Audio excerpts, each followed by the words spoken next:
Като две капки вода е българската версия на международния формат "Токара ме Суеня" или Your Face Sounds Familiar.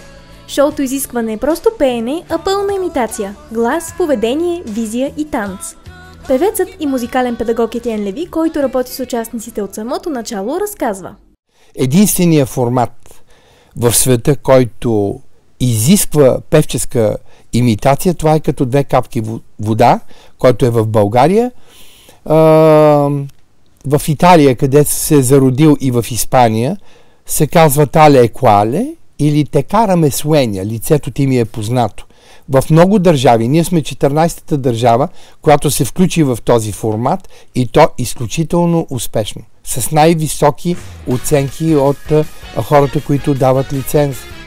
Ние сме, може би, една от малкото, съм сигурен, че сме единствената държава, в която този формат с всичките имитации, като глас, като грим, като поглед, мимика, жест, походка, танц на съответния изпълнител, който се имитира, всичко това при нас се прави на живо. В други държави се записва предварително, изчистват се, ако има фалшиви моменти. При нас няма такова нещо. И именно затова рейтинга е толкова висок. Хората просто, казвам го така съвсем откровено от всичко, което знам, те милеят за това предаване.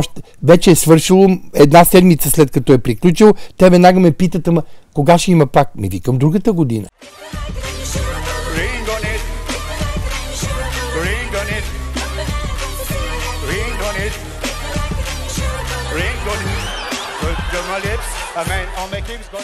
България е 14-та страна, която реализира този формат и според създателите му една от най-успешните.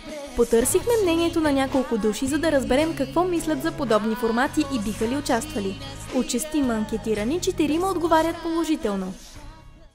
Ако реалити се казва музикален инвалид, да.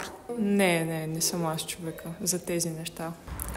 Не бих, тъй като нямам абсолютно никакъв талант в това отношение. Да, защо не? Да, защо не? Бих, но нямам таланта, примерно. Резултатът от кратката анкета показва, че желаещите да се включат не са малко.